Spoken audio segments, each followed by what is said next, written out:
Hey everyone, welcome back to the American Juche Study Group.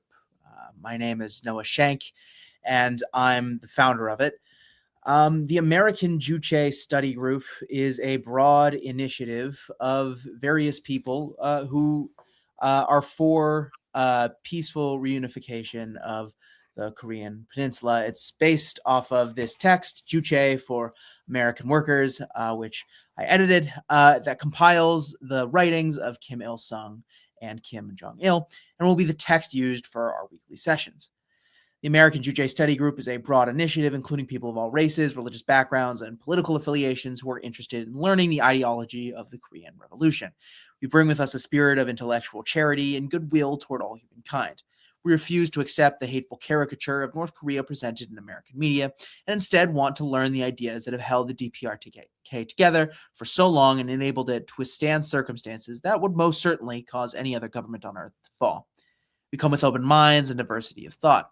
We share one goal, peaceful reunification of the Korean Peninsula in the context of a world without war and poverty, in which every nation is enabled to grow and thrive to its fullest potential. If you're studying with us today, I'd like to remind you guys, if you could please give a $5 contribution, a small contribution to help support our work, because funds are needed in order to continue doing the work that we do to spread anti-imperialist politics at the Center for Political Innovation. So you could follow the link in the chat and give $5. It would be greatly appreciated. Also, I'd like to remind folks that it is an open study session, so the link will be in the chat, and you can feel free to join and give your 2 cents about the Juche ideology. And we have a fun essay tonight. It'll be a really interesting essay. It really gets sort of into the weeds of Kim Jong-il's perspective on Korean history, which will be quite interesting.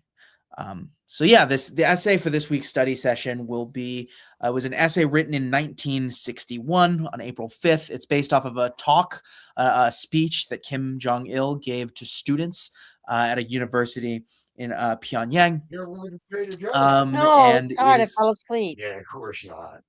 What are you doing? Fucking lie out of your fucking oh face. oh, if you could worshiping big powers and depending on foreign forces is the way to national ruin. It's an essay by Kim Jong-il. So the first quote we have is sycophancy to the great powers blemishes people's national pride, self-respect, and spirit of independence, and paralyzes them ideologically and mentally. For people who cherish the spirit of national independence and their self-respect is an important matter that has bearing on the destiny of the nation. We can go to the next quote as well, because it's sort of a continuation of this idea. So he says, the spirit of national independence is the spirit of living by one's own efforts in accordance with the will and demands of the people of one's own nation without being shackled to or relying on other nations. Only those who possess the spirit of national independence and national self-respect can become true patriots who ardently love their country and nation and devote themselves in heart and soul to the prosperity of their own country.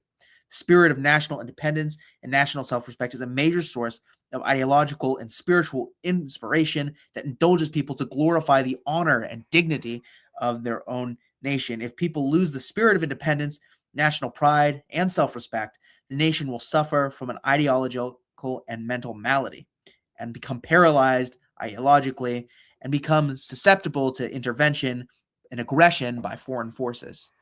Do folks have any reaction to that before I sort of...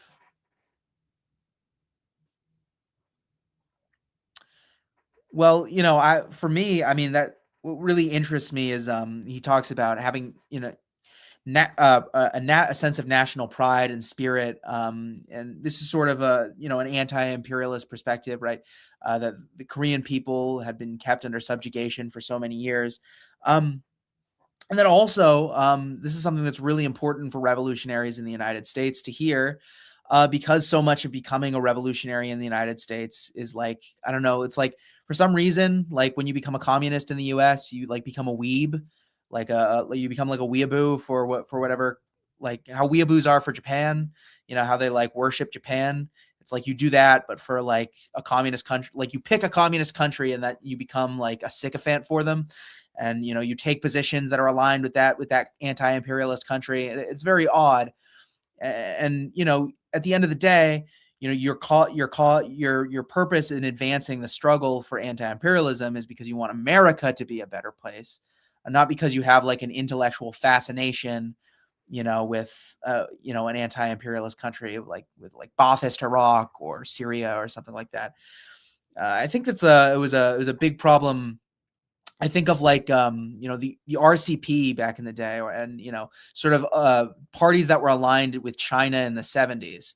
They would have like insane rallies that nobody had any idea what they were talking about. It's like rallies against Confucius, because like that's what they were doing in China. It's like, what does that have to do with Americans? I'm sure people have encountered people who have this sort of malady, who suffer from this sort of thing. And it's very off-putting.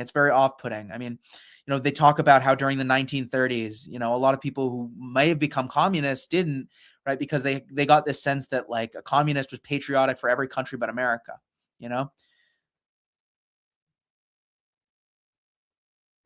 Yeah, I think it's a hard thing for people to get through. One thing that I've noticed is that there's just been a big culture change. Is it used to be that in America, everyone was just intoxicated with this really, really, really stupid patriotism that made no sense. And people would go around saying, this is the greatest country in the world. And if you didn't think that, they would like, their jaws would drop like, what? And so especially in the context of this kind of very, very stupid Cold War patriotism, that America was just like magical and special and could never do any wrong. And if people started criticizing US foreign policy, you'd be like, you just blame America for everything. You hate America, and the discourse just isn't that way any longer. I just don't encounter people talking like that anymore. And that was like a big part of like the Bill Clinton era and the Reagan era and stuff. It was like, Jr. Yeah, why do you hate America? Like I think, Bush Jr. at one point, Bush and Clinton were debating, and Clinton was saying America's economy was falling behind, and Bush said, how dare anyone say America's not number one? Like it was like, it's like he's talking about economic data, like So I think in the context of that, people were just kind of anything that seemed like it was like trying to Americanize communism just was off-putting to people, because we were just kind of inculcated with this very, very stupid American patriotism thing. I mean, maybe Jessica can speak to that. Have you noticed how much that's changed over the years, or is it just where I came from? No, I completely agree. Completely. Yeah, I mean, the jingoism is very much gone. I think the Gen Xers were really the last generation that were like inculcated with that like jingoism, and right, like the Bush years were when Gen Xers were sort of in their 20s, right? And yeah, I mean, it's just like it was very obnoxious, and I remember, going to like, as a little kid, you would go to like, they would turn the Memorial Day celebration into like a big Iraq War, rally, and how, we just got to love our troops because it's the best country ever. We just have the best country ever. But, generation thing, I think. Increasingly, Like, it's like people almost I've the met- opposite. It's like young people, like, it's like It's cool. not just the young. Yeah, It's not just the young. I've been like on calls with a lot of coworkers, right? And I see this across the board. Even people who are uh, baby boomers and elderly. The economy's not doing well, and they don't have this love anymore.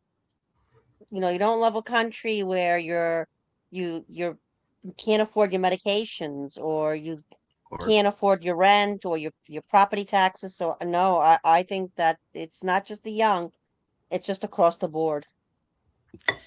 but I think also. I think So go ahead, Richard, Unanimous. right? yeah, I was just saying, I thought, most of the people I've known who were just all the way in with the Iran war thing, they were all above the age of 40 at least. Like most of them were above the age of at least 45. They were in their 50s, their 60s.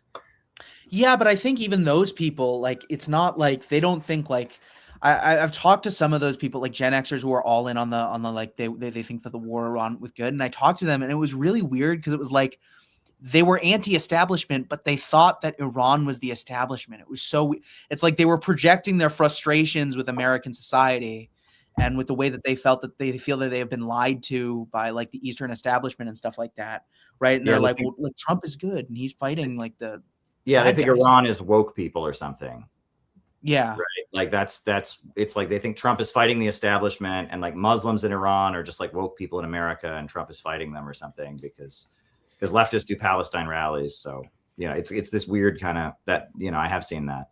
Yeah, and they start, oh, they've been lying to us for 50 years. It's like, when did Iran lie to you? Like, are you up on the phone with like Khamenei every night? Like, when has an Iranian ever lied to you? What has an Iranian ever done to you? When have you ever even met somebody from Persia?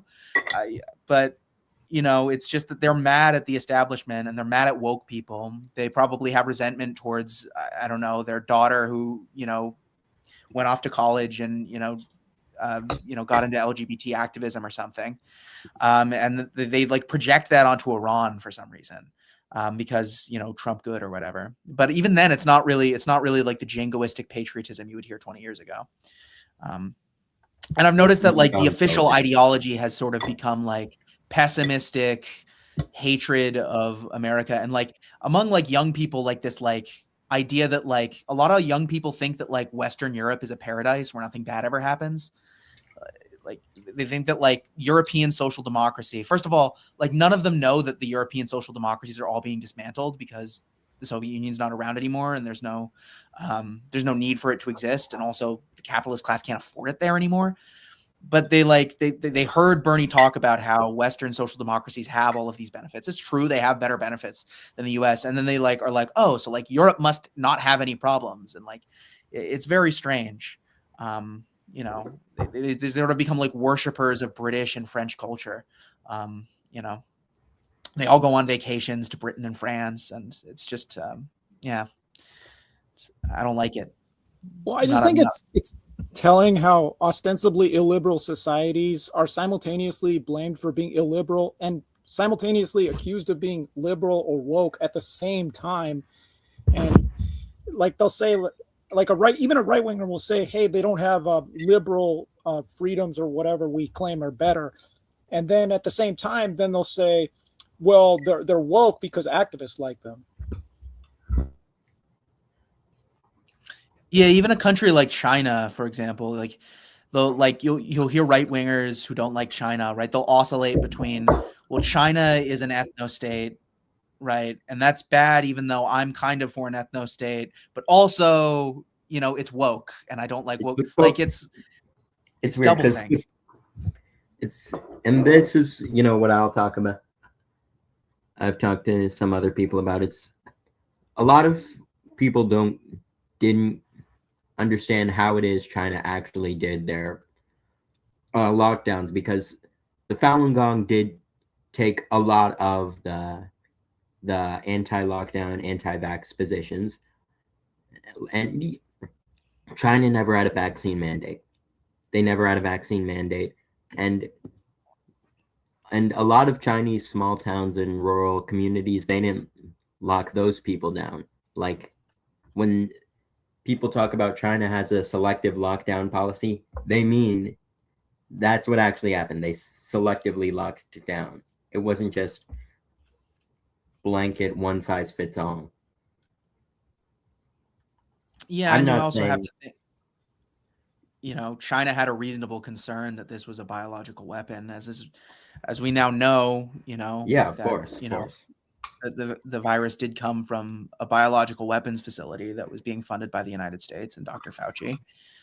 I mean, under that circumstance where you think you're under attack from like biological weapons, I think it's totally reasonable, until you know better, right, that you would have some sort of lockdown or quarantine. And also, I will point out that when people were mad about the lockdowns, China was like, oh, okay, whatever, we'll change policy. Whereas in the US, they're having pool parties, and they had a pool party at end summer of 2020 in Wuhan. Looked like the best thing ever.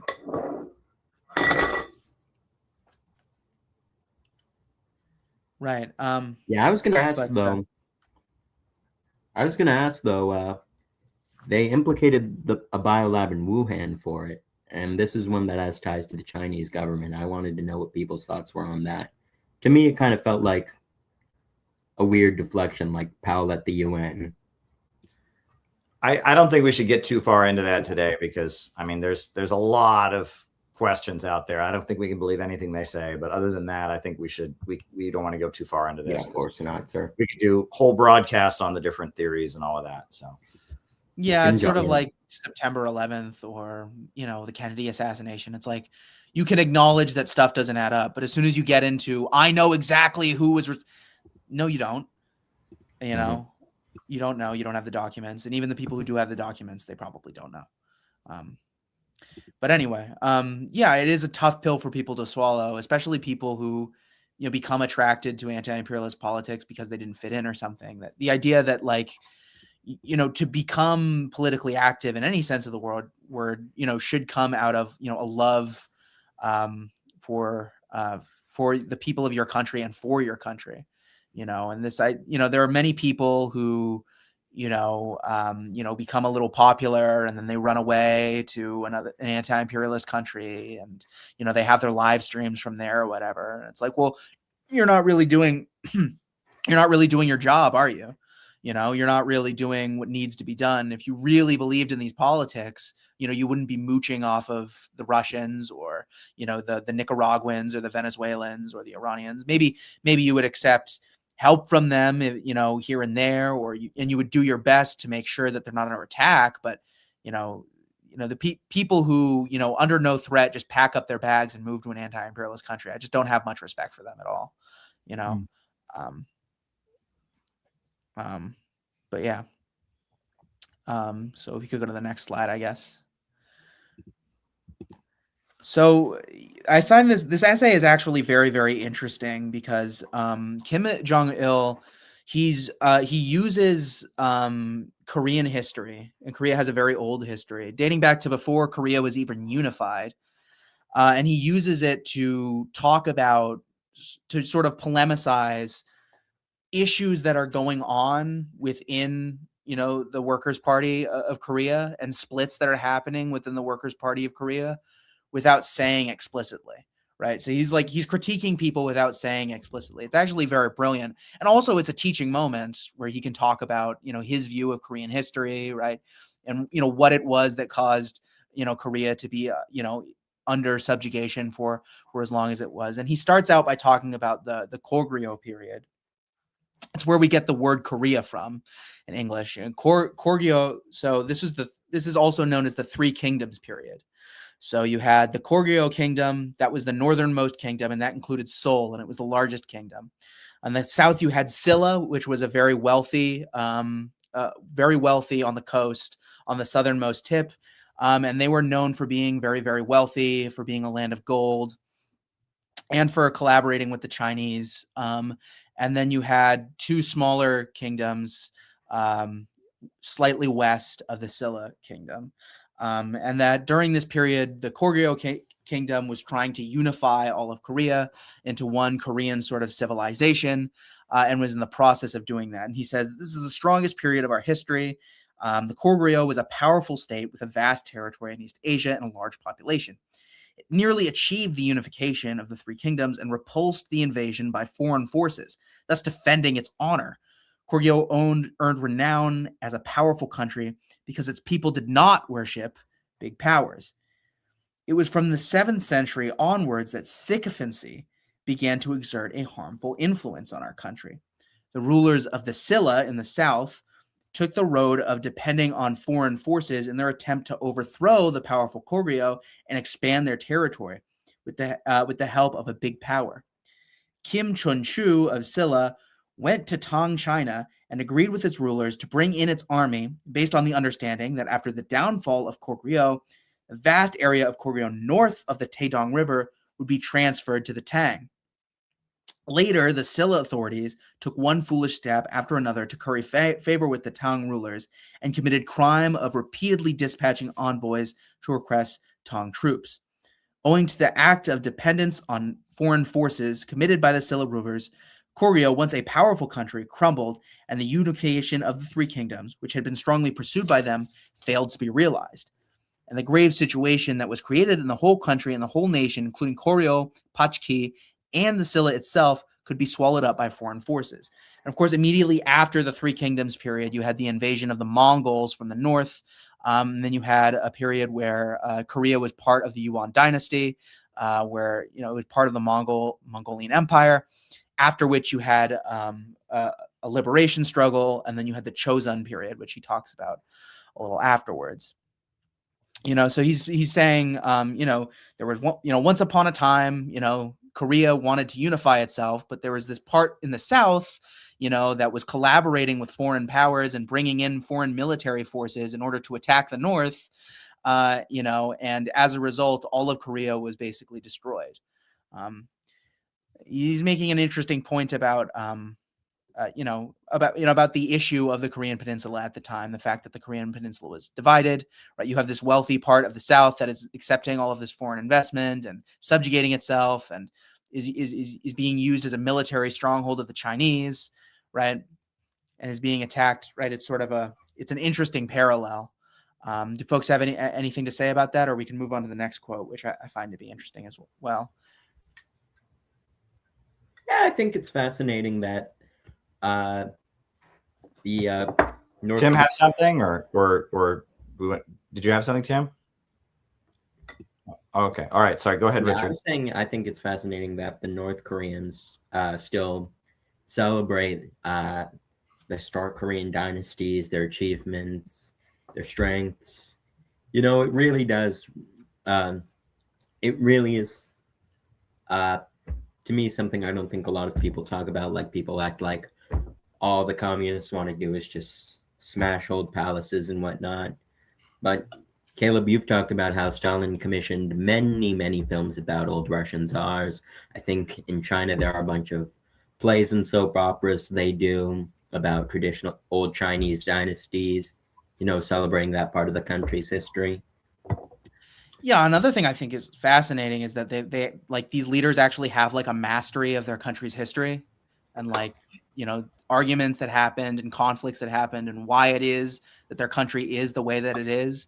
I feel like if this was given by a ruler in the West, it would be far more jingoistic. There might be, leaders in the West are often putting on a performance, and a lot of the sort of person who becomes, I guess, a high-ranking government official tends to like not really know that much about American history. I mean, I can bet you that like Donald Trump can't exactly tell you, the difference between the handsome generals and, the handsome general era and, the Reconstruction era and, what was Ulysses S. Grant's position on X, Y, like, no, but, off the top of his head, he's just talking to some students. Kim Jong-Il is able to talk about, Korean history going back to the 7th century BC. Caleb, I'm sorry. I didn't mean to. You're fine. Go ahead. No, that's it. You had something. I thought you were unmuted and you were about to open your. No? Okay. But yeah, like the mastery of history I find to be so impressive. And, I think of similarly when Putin gave his interview with Tucker Carlson, and that got made fun of by people on social media, got made fun of on SNL. The idea, well, why did you take this foreign policy move? And he talks about the history of his country. Like, how dare he know about the history of his civilization and the struggles that their people have faced historically? Like, what an asshole. Yeah, I thought, if anything, anyway, I thought that Tucker was too critical of Putin in his interview, more than I would be. And I wanted to hear more of Putin elaborate on their history, because he's like an encyclopedia. And I have no doubt that Kim Jong-un is the same, where he has extensive knowledge of his country and other countries nearby. Yeah, and I think there's so much arrogance, you would never think, from what you hear in American media, about the Kim family, that, they would be capable of giving a speech like this, right? That is so, and it really explains like why it is that the Korean people have an issue, with being divided, why it is that they have, why it is that they're historically the hermit kingdom, why it is that they don't feel that they should be subservient to other powers. And I remember Madeleine Albright, former Secretary of State, she gave an interview at one point how when she met Kim Jong-il, she was surprised to find out that he was actually an intelligent person. It's like, well, he was only the president of the country, like, Yeah. Yeah, let's see if I can find the quotes actually. But go on. I will find the quotes. Yeah, she was shocked that he's actually an intelligent person. I mean, not only like, even if you believe everything you heard about how it's a familial dictatorship or whatever, it's like, at the very least, wouldn't he have access to like the finest education North Korea has to offer? Like, wouldn't he have been groomed from the time he was a child to know everything that there was to know about Korea, like North Korean politics and something like that? For it to be shocking that, he could be intelligent is just, it just so shows the arrogance and ignorance, that so much of of the technocratic elite have in the US towards these countries. Yeah, she said she found him to be very decisive, practical, and serious. Like that was, and it was treated as a scandal by Republicans that she said No. that. How dare she say that about him? Yeah. Right. Yeah. How dare she acknowledge reality? Yes. Yes. Very decisive, practical, and serious. So there you go. What did she expect him to be? Like he was going to make jokes or something, or I don't know. They expected him to like soft shoe over and open the door, and he like spills a drink, and Yeah. Talk like Clinton. Yeah. Well, there you go. But I think we can move on to the next quote, or it's the next sort of parable, because it's like two parallels. The first like parable, right? He's talking about the division of the Korean Peninsula, the fact that the South is occupied, the fact that the South is dependent on foreign powers that are arming insurgents to attack the North. And then the second one, he talks about the collapse of the Ri dynasty. It's more popularly referred to as the Chosun dynasty. And it's the longest dynasty. It occurs after the Mongols have been repelled. Korea is unified. This is when they establish the Korean written language as distinct from the Chinese written language. Formerly, they had been using the Chinese alphabet, but they established their own alphabet. And it's often looked at as sort of a golden period in Korean history. But it's ended by the unfortunate Japanese occupation, and it's quite long. And there was a lot. Yeah, I just sort of like to read like what he has to say about it, because I just find it to be so fascinating. So he says, it was during the 500 years of Ri dynasty. Hold on, what page is it on? So we can read along. On page 116. Okay. So, yeah. So it was during the 500 years of Ri dynasty rule that sycophancy was most rampant, reaching its extreme in the last days of the dynasty. With the gradual decline of the nation's strength and the infiltration of the feudal Confucian idea, worship of big powers raised its head higher. The feudal Confucian idea, which was prevalent in the days of the dynasty, was blindly worshipped by the nobility. The feudal Confucian idea preached that a small country was obliged to serve a big country. And this was a great obligation and natural duty to be observed by the small country. As the ruling circles worshipped this idea, which openly preached sycophancy inevitably struck deep roots in their minds. The word seide, or worship of big powers, has its origins in the Confucian canon. It is by no means fortuitous that the Enlightenment campaigners of the modern age lamented that our people were so deeply steeped in the Confucian idea that they knew only about big countries and nothing of their own country from a young age, and in the end lost the spirit of love for their country. I think that's really interesting. I think at the time too, I think Mao also had a negative view of Confucianism, which is interesting. During the Chosun period, right, you had sort of two competing religions among the nobility. You had Buddhism and you had Confucianism. Confucian tended to be adopted, but adapted to be more Korean. But I guess even then it involved a lot of worship of China and stuff like that, which was a great power at the time. Sort of following the lead of China, Korea, sort of refused to modernize. And many people cite that as a reason why that they ultimately succumbed to Japanese occupation by the Japanese imperialists. But the Buddhism was actually a big part of the Chosun period. It was considered to be imported from China more so even than Confucianism, and was ultimately kicked out. So I think that it's fascinating that he had this negative view of Confucianism. And I know that, Mao, he promoted the legalistic scholars in Chinese history.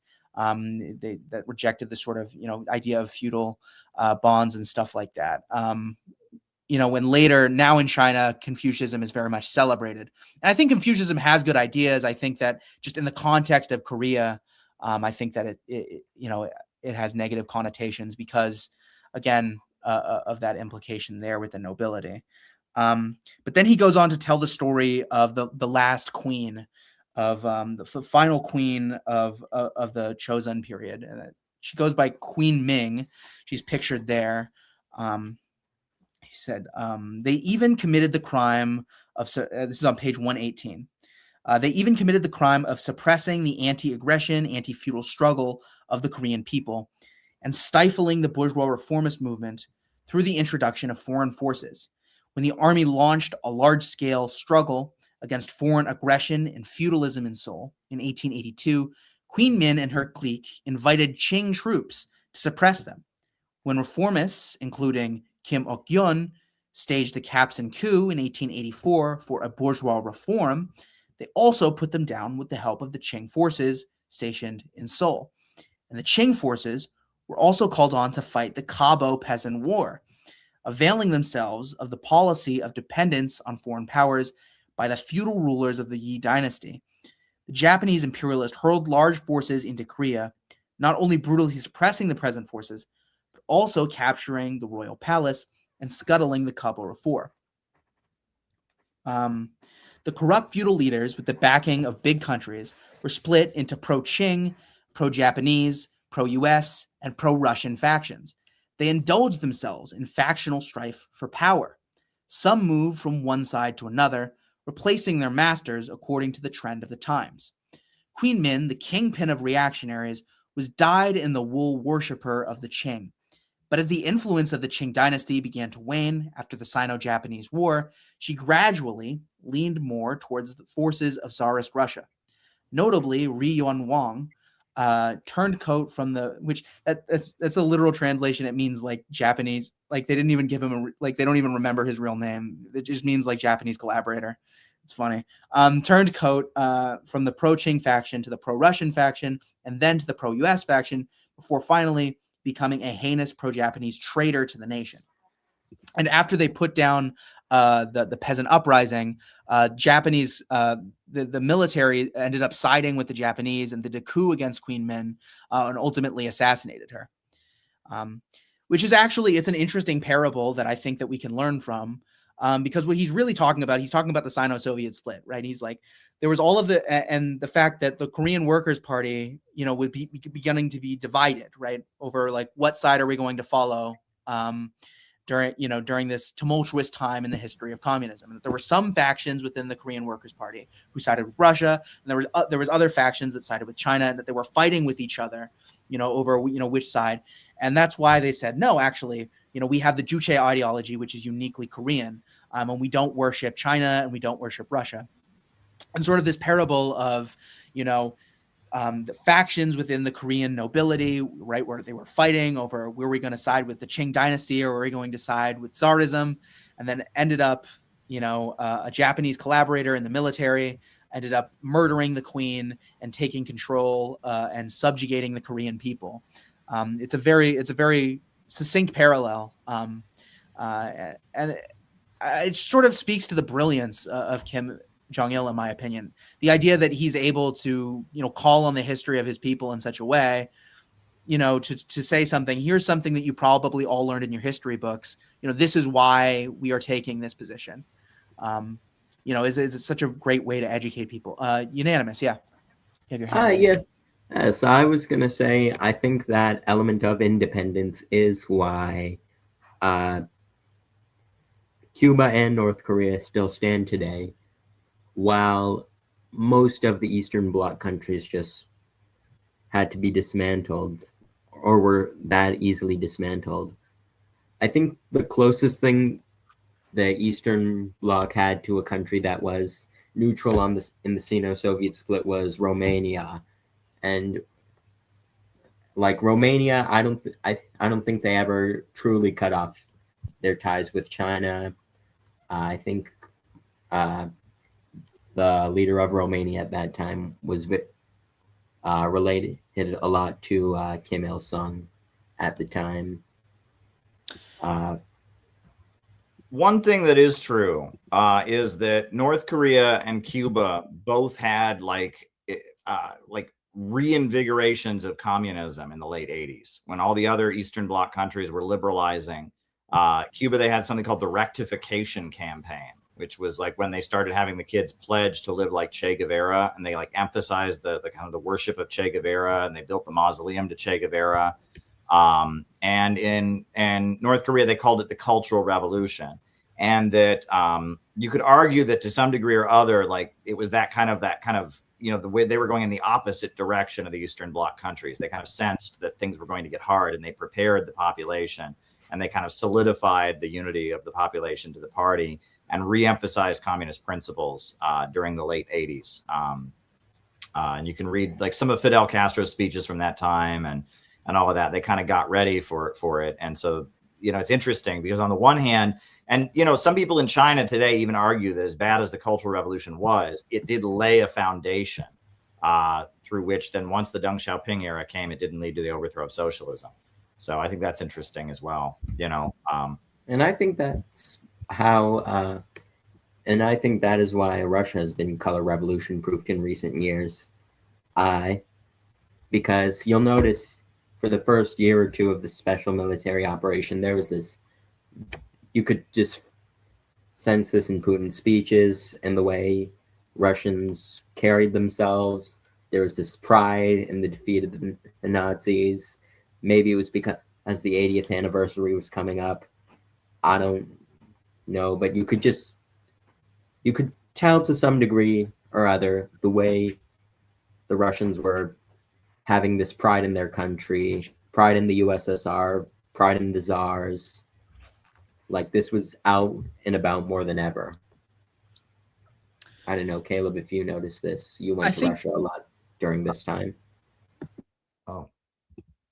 Well, yeah, I mean, it seemed like in 2014, after the Euromaidan coup, there was just a really big push for the new Russian patriotism.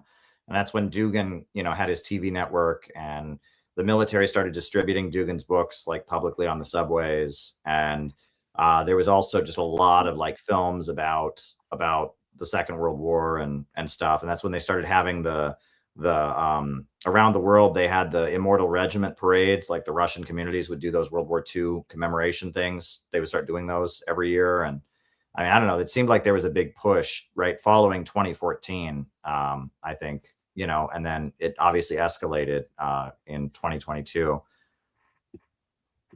Yeah, I think they really they learned from the mistakes of. I think Jessica has something. Go ahead. Okay. What's up, Jessica? I just have a quick question. I don't know if Noah, you can answer this question. So there's in this chapter, there's this discussion of feudal Korea. And I was a little confused by this because I would figure you have capitalism. I mean, you have a capitalist society at this point where even if you have people who are peasant farmers or working in latifundias, that's still it's still part of a capitalist system. But maybe you can elaborate a little bit. I'm not sure. I don't know if Korea, you know, pretty much stayed isolated from the rest of the world. You know, maybe engaged in some trade, but I don't think that they would have had modernization to consider it capitalist. And I believe that they were pretty feudal. I mean, most of the factories that existed and stuff in the north and at the time of the Korean Revolution were just like weapons factories that because the Japanese had taken over and like built weapons factories basically. You know, Korea was very, very slow to modernize. I mean, it was also, you can look this up. It was one of the, you know, it held on to slave society for longer than any country on the face of the planet. You know, it's a hermit kingdom. They call it the hermit kingdom. It never really expanded its territory, never engaged in a war of aggression. and then also it was just so slow to develop because like every few hundred years another country would come in and invade and take over for a few hundred years. They were about to unify, that you had like feudal kingdoms, right, during the Goryeo period. They were starting to unify, and then they unified, and then the Mongols took over, and then they were part of the Chinese Empire. Right. I've heard that when Japan conquered Korea, it was like done with the permission of the United States. The USA like approved it. Is that true? I believe so. Yeah. Yeah.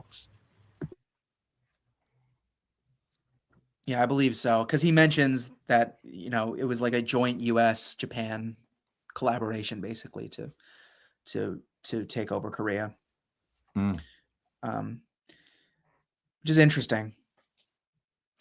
Also, you had the Sino-Japanese War, right? And you had the Russo-Japanese War. Japan really wanted Manchuria. That a lot of the Western countries sort of felt like, oh yeah, like Japan can have that, right? And you also had the British mandate for parts of that territory as well.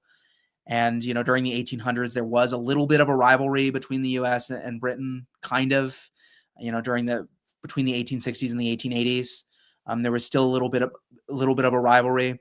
And you had the British possessions of Asia, and you also had the American colonies in the Philippines and the southeast as well. So I can imagine maybe, as sort of a barrier against, further British expansion, right? U.S. probably would have been fine with, Japan having Korea, and parts of Manchuria. But that's speculation. I'm not sure, to be honest. But I wanted to comment on, we can think of similar things. I think about factionalism. And right, democratic centralism allegedly is this thing that's supposed to prevent factionalism, right?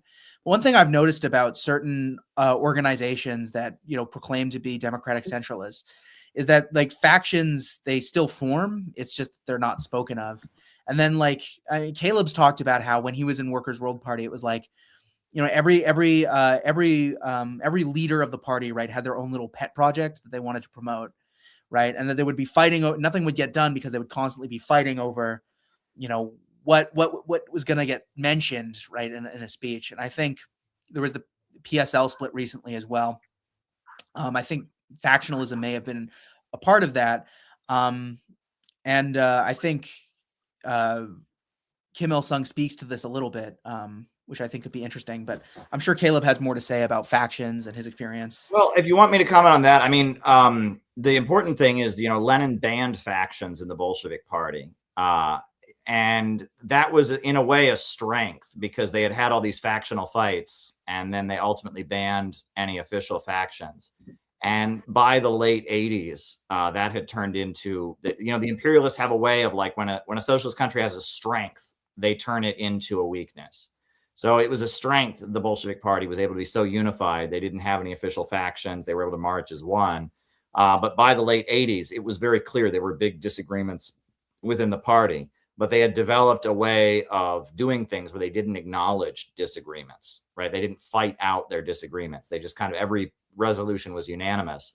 So the fights all existed. They just couldn't be acknowledged. And at the time of the Soviet Union was falling, everyone knew there were hardliners. Everyone knew there were moderates, but publicly they all agreed on everything, and every resolution was unanimous. And that was a way that the USA was able to, create confusion. Sometimes you do just have to fight things out, right? And the Cubans are very good about that. That part of that rectification campaign, and part of what has gone on recently in China is there are disagreements, and they do hammer it out. They do argue about it, and they do disagree publicly. That you have to have struggle, and the idea that we all agree, and then all the disagreements are just whispered about. That is it could be a strength in a time when the party is trying to hold the country together and facing a lot of opposition, but it turns into a weakness when there are really big differences beneath the surface that need to get resolved. And I think that's the issue. And I think Gorbachev could have been stopped, and the Soviet Union, they could have prevented the fall of the Soviet Union if they had had a real fight about how to move forward in the 80s. They didn't do that. I think that's regarding the Soviet Union. I mean, American parties are, they're tiny little groups and they have their issues and all that, but I'm talking in terms of big countries. I think that's the thing, is that the Soviet Union was unable to have public fights to resolve, the big differences within the party. Cuba recently did pass a unanimous resolution for their reforms. So, but I mean, there probably are more hardline people in Cuba right now, but I mean, what else was there to do? But well, and again, they're under attack right now. Cuba's facing such a big attack, and they're having food shortages and all kinds of things because the USA's imposed blockade. So in the face of an attack, you want to show a united face. So passing a unanimous resolution makes sense. But if the country is at kind of a turning point where you need to decide, like, what are we going to do? If people have differences about it, you need to get up and resolve it. Right. And I think my understanding is that regarding those reforms, they are under advice from the Vietnamese officials. They're guiding them on how to implement these reforms in a way that won't compromise the integrity of the Communist Party there. of course. Yeah, and I think also this is also a pretty brilliant solution by Kim Jong-Il as well. There are these factions, right, that are arguing over what side are we going to who are we going to side with, right? Are we going to take the Chinese line? Are we going to take the Soviet line? Or maybe we might even become reformists and sort of join with the South. And he's like, well, actually, neither of you are right. We're just going to keep doing our own thing. And I think that's a sort of a lot of the brilliance and strength of the Korean Revolution and of the Korean civilization is they just kind of want to do their own thing. There's something to be said about that, Well, and the similar things happen on our society. I mean, everybody knows Tulsi Gabbard was against attacking Iran, but she won't publicly say that because she doesn't want to burn her bridges and she doesn't want Trump to be riling up all his supporters against her. And so she's leaving supposedly over her husband's cancer when everyone knows that, there are plenty of elected officials who stayed in office when their spouse has cancer. Tulsi Gabbard is clearly stepping down in opposition to the war in Iran, but she can't say that because that would lead to, a public confrontation with Trump. And so similar things happen in politics in general. Right. Or I think even like personal relationships, right?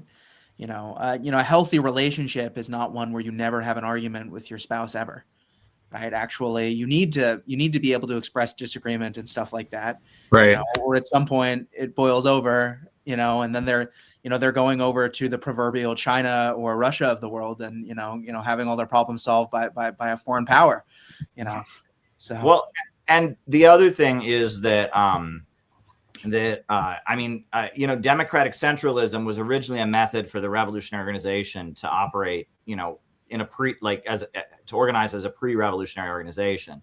And the idea was they would have one unified face to the masses. They would agree like what the line is going to be. The newspaper would say one thing that would speak for the entire party.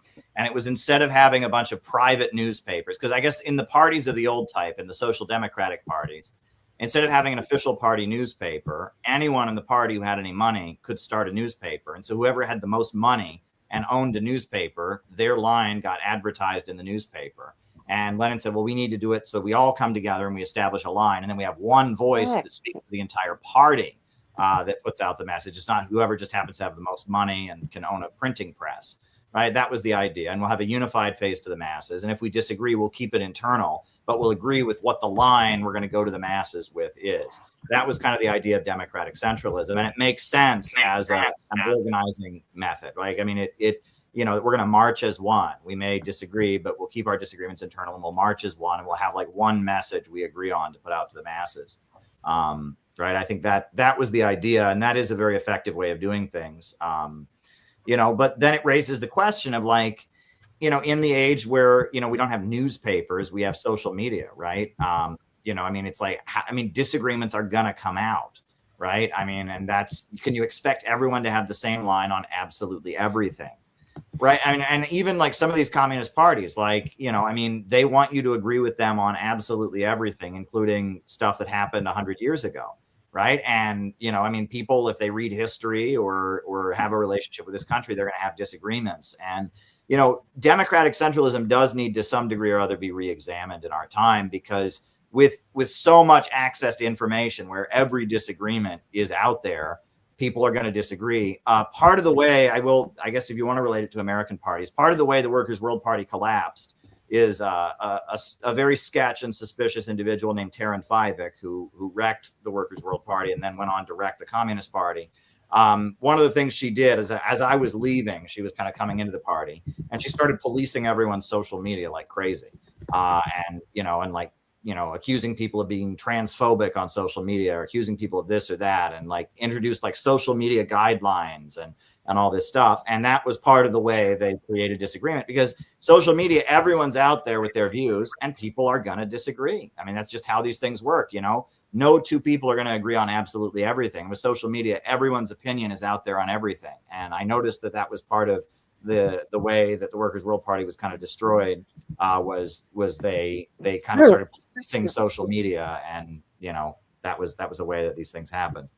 So that raises the question of how do you implement democratic centralism in our time? When people are not going to agree and everyone's got a Facebook, you just say, well, if you're in the part, and some groups do that. Some of these like remaining sects will just have the rule that once you're in our group, you can't have social media. The party speaks for you. But I don't think that's a realistic thing to do, right? I think people are going to want to be out there. And I think we have to assume there's going to be more public disagreement than there was before. The idea of, well, we just have a newspaper that comes out once a week, or maybe a daily newspaper or whatever that has the party line in it, and we all just kind of repeat whatever's there. It's just not going to work in our time.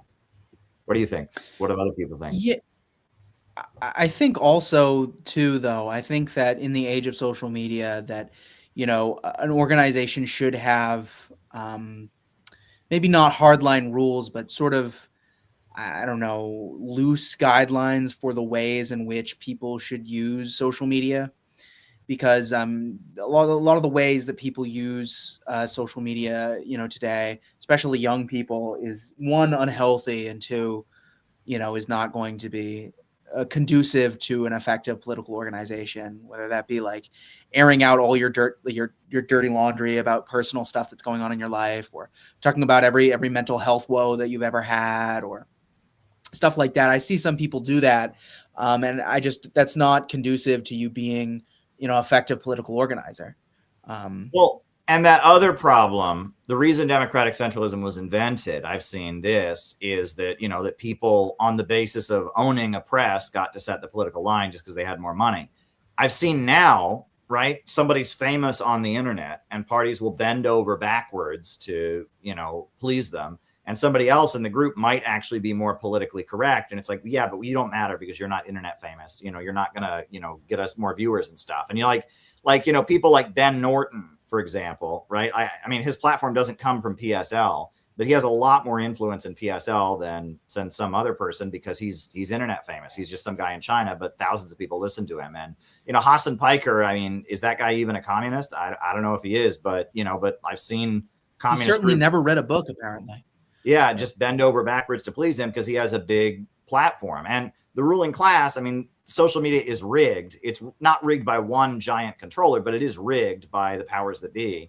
And this is a big problem I have seen. I mean, it's an ongoing problem. It's not new, right? It changes as information changes. The imperialists pick the leaders of anti-imperialism. Right. And, it's like if the New York Times does a story on somebody they're a big deal at the left for them. I know Jessica's probably seen stuff like this. It's like we let the enemy pick who leads our movement. And it's like, why are we doing this? Right. And that's what democratic centralism was originally intended to counter. The idea is we're not going to let the enemy, or whoever it just happens to have the most money, or the mainstream media, pick who is the leader of our movement. We're going to pick the leader of our movement. I think that's what it was intended for. What do you think, Jessica? I'm sorry. Can you hear me? Yes, we can. Yes. Yeah. Yes, we can hear you. I completely agree. I completely agree.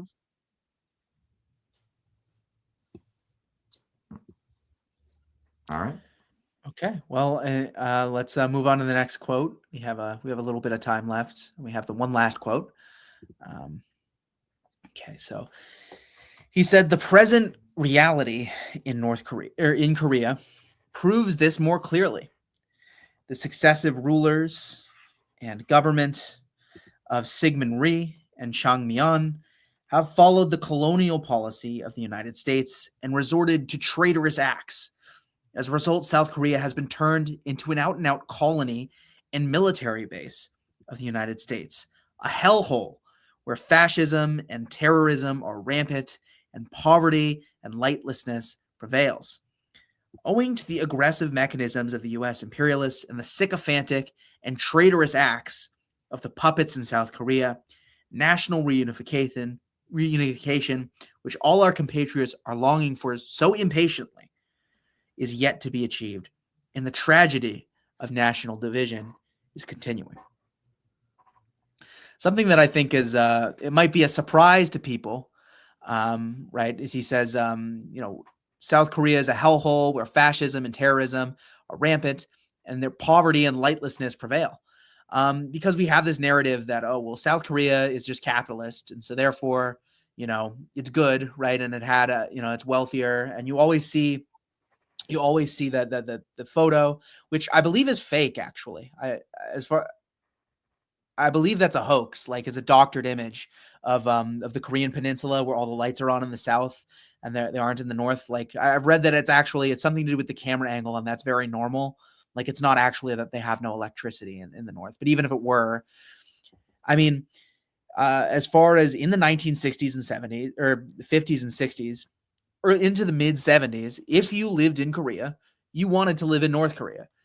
Because it was the fastest growing economy in the world. South Korea was kept in poverty, was not allowed to develop for decades. Literacy rates were much better in the North, food security, etc. Homelessness was not as much of a problem. And moreover, South Korea has never been a democracy. They had some democratization sort of efforts. They had sort of a George Soros color revolution in the late 80s, early 90s that pushed out Park Chung-hee.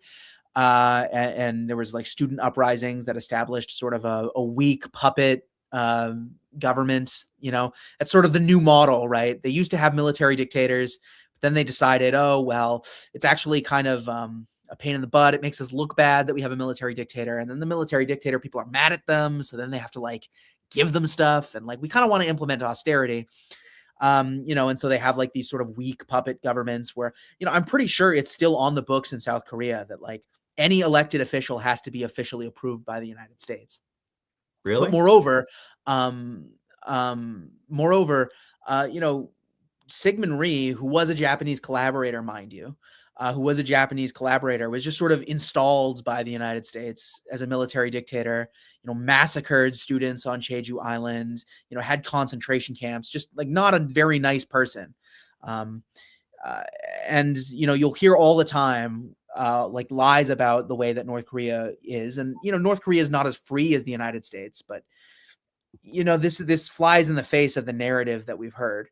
And that also it is a tragedy that the Korean people are divided because it is such an old civilization, that takes such pride, in its age and in its culture. And North Korea is the only part of Korea where Korean culture has really been preserved to the point where like the dialects spoken in North Korea are much closer to what Korean is supposed to be like from what I've heard. Whereas in the South, you'll have a lot of more adaptation from, Western languages, etc. Well, wait, are you saying that K-pop is not the Korean culture? Yeah. I don't, Yeah, I never mean, seen anyone believe it or dance not, like Michael Jackson. Hmm. yeah, BTS and Blackpink, they're not indigenous to they've been imported from the West, I unfortunately. know. Never seen They're anyone very dance like popular Michael now, Jackson. and they're gaining popularity in the West. It used to really suck to be an Asian dude, but I guess K-pop is you get less ridiculed because of K-pop. But anyway, we have one last quote, and then we can finish with some discussion. The worship of big countries has a long history in our country, which is sandwiched between big countries. Hence, this ideological malady has long caused harm to the national liberation struggle, the communist movement, and the construction of a new society. Fully aware of the danger and harm posed by sycophancy, we should continue to make strenuous efforts to reject it and establish a Juche orientation, and should fight uncompromisingly against even the slightest expression of this ideological malady.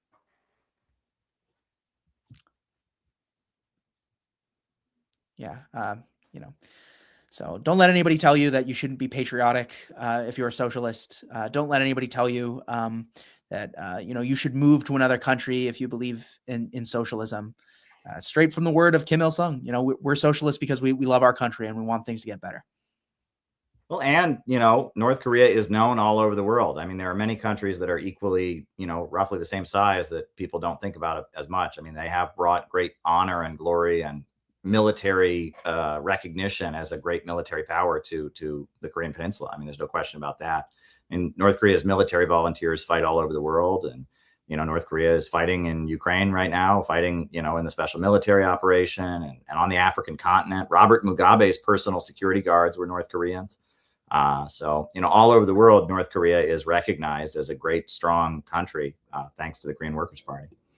Korean volunteers also helped tremendously with the liberation of Angola and of Senegal. Yeah, I mean, and if you go to your average person and you ask them, what they know about North Korea, they may repeat a bunch of lies, but they've heard of North Korea. I'm sure if you ask your average American to name one thing about about Ethiopia or Bhutan. yes, Bhutan or Senegal or Ghana, you may be hard pressed or. Indeed. So, shall we adjourn? Shall we put on the closing music? I think we're all set. Yeah, I think we can All right. put on. Thanks, everybody. Yep.